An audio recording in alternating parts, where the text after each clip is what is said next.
मालवणमधील शिवरायांचा पुतळा कोसळल्याप्रकरणी ठेकेदारावर गुन्हा दाखल झालाय। आर्टिस्टिक कंपनी मालकासह सल्लागार आणि पुतळा उभारणीच्या कामात सहभागी असलेल्या व्यक्तींवर मालवण पोलीस ठाण्यामध्ये गुन्हा दाखल झालेला आहे, अशी माहिती सार्वजनिक बांधकाम मंत्री रवींद्र चव्हाण यांनी दिली आहे। आर्टिस्ट कंपनीने राजकोटमधील शिवरायांच्या पुतळ्याच्या उभारणीचं काम केलेलं होतं।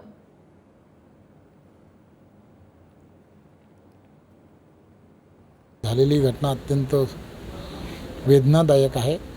लवकरात लवकर जसा इथे पुतळा होता त्याच पद्धतीचा एक चांगला पुतळा कसा लवकरात लवकर उभा राहील तो आपण पहा। मी शासन म्हणून आपल्याला आश्वासित करतो, लवकरात लवकर या सगळ्या प्रक्रिया मुख्यमंत्री उपमुख्यमंत्री यांच्या नेतृत्वामध्ये आम्ही लवकरात लवकर आणि नेव्हीचे अधिकारी यांच्याशी सगळ्यांशी चर्चा करून लवकरात लवकर सुरू करू।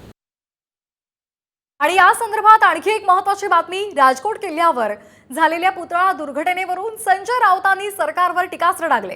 ही मोदी, फडणवीस, शिंदे आणि अजित पवार यांची जबाबदारी असल्याचं राऊत म्हणाले। गद्दारांचं सरकार मान्य नाही आणि मला वाटतं म्हणून हा सगळा प्रकोप झाला।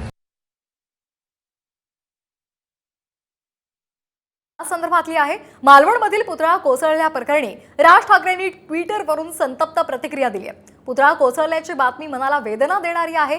8 महिन्यांपूर्वी उभारलेला पुतळा कोसळतोच कसा?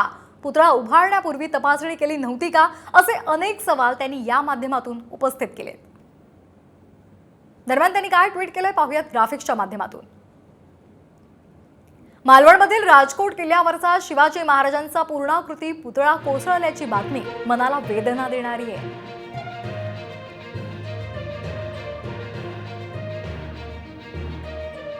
8 महिन्यांपूर्वी उभारलेला महाराष्ट्राच्या आराध्य दैवतेचा पुतळा असा कोसळतोच कसा? त्याची तपासणी केली नव्हती का?